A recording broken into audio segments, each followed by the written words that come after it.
د افغانستان زیاتره موضوعات د دغه دیوال یا د دغه لرګي په شان جوړ سوي دي. یعنی په دې معنی دا دیوال اساسي له پیله نه دی جوړ سوی، که له پیله اساسي جوړ سوی دی دلته اوبو د پایې ورخامې کړي دي او خراب کړی دی، خو اوس بیرته دغه دیوال جوړیږي. صحیح ده، که دا سړی وس و توانایي نه لري چې دا اساسي او پوخ جوړ کړي، خو دغه خاوره چې د لې په دغه دیوال پر جوړ دی دغه خښتېږي، اوبه دا دي ورته سته حاضري په دغه اوبو خښتېږي او بیرته پورته کېږي.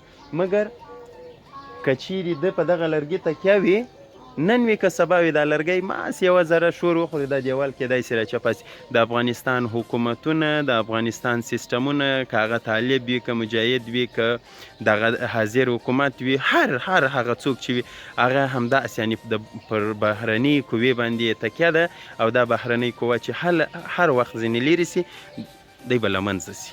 نو اساسي خبره دا ده د ټولو افغانانو لپاره وایم چې دغه تعریف غلط مه کوئ چې وایي لومړی ځان پسې جهان. لومړی ځان پسې جهان سره ترڅنګ نورې خبرې هم شته. موږ دا وایي چې لمونځ فرض دی، مګر د لمانځه د ادا کولو لپاره به ته اودس تازه کوې. که ته اودس ونه کړې ستا لمونځ سیات نه لري. نو ځینې شیان هم همداسې دي چې هغه به ته اساسي کوې یا به یې هغه زینه په زینه به یې ته مراحل به یې طی کوې، وروسته بیا هغه اصلي هدف ته رسېږي. لکه د اوداسه او د لمانځه موضوع چې مې درته ویل، که اودس ونه کړې ستا لمونځ سیات نه لري.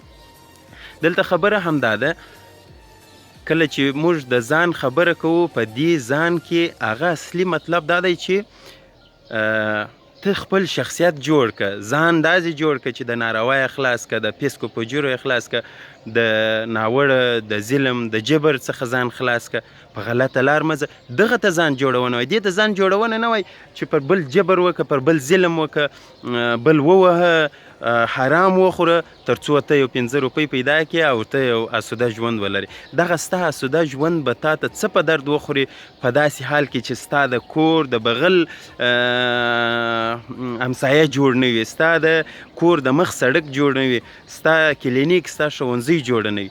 هیڅ امکان نه لري چې ته دې جوړ سې، ځکه چې ټوله ټولنه دې خراب وي، ته هیڅ کله نسي جوړېدی. په هغه صورت کې جوړېدای سي چې ته د دې ټولنې فرار وکړې، وتښتې بل هېواد ته یا بلې سیمې ته، هلته به ته جوړ سې، ځکه د هغه سیمې خلک به هوښیاران وي، هغو به خپل ځان جوړ کړی. که ته ورسې یوازې د ځان په کیسه کې سې، پروا نه لري، ځکه هغه خلک به جوړ.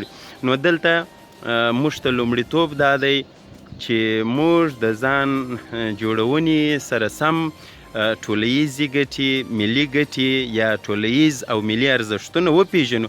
که موږ ټولیزو او ملي ارزښتونو او ګټو ته په احترام قایل نه وو او موږ خپله ارزښت نه ورکوی او کار مو نه ورته کوی، په دې پوه سئ چې ستاسې ژوند هم نه جوړوي. او دغه مثال چې مې درکړی دی، که د افغانستان په نسل باندې سرمایه ګذاري نن ونه سي، دا یې ستاسې یاد، دا ویډیو به وي 100 کاله او 1000 کاله به نور تیر سي، افغانان نه جوړیږي.